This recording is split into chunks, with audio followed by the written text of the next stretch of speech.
Hey friends, welcome back to She's At It Again. My name's Tanya if you're new to our channel. And real briefly, just a short video on, again, bone broth. I think I've done this several times, just little bits and pieces of it. But I wanted to show you what I'm doing. Now I have a new slow cooker. My other one, the handle broke off and the top handle broke off. So I've kind of fixed it to where I can use it, well, to make dog food.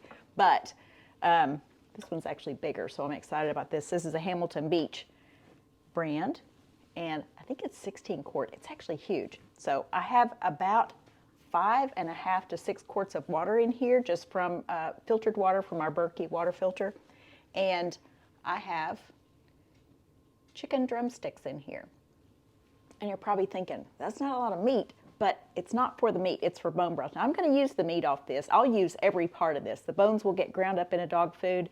The skin will get fried in a skillet for dog treats. And all I'm gonna do is just add some cider vinegar to this, which I'll do right now. And I'll just show you. It doesn't take but just a capful. This is all it is, just plain cider vinegar. Just a little capful. And this just draws the minerals out of the bones.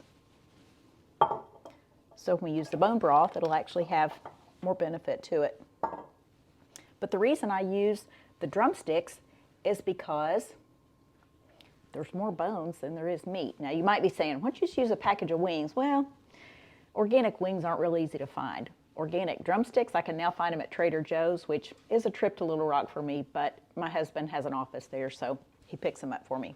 So all we're gonna do is put the lid on this. I'm gonna set it to high, like that. I'm gonna let it cook for several hours. Now, like I said, I'm gonna use the meat off this, but I'm gonna make bone broth, and I have a new little kitchen gadget I wanna show you later on too. So we may do that in this video. So until now, that's how you make bone broth. Thanks for watching. See ya. I just want to show you the bone broth. This has been going for about 5.5 hours. And this is what it looks like. I've had it on high this whole time. The drumsticks have floated to the top, and I just now turned the heat down.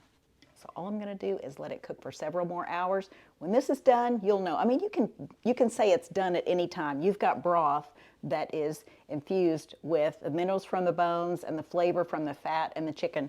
But I like to do it when it's just absolutely falling apart once you try to pick it up with a pair of tongs or something like that.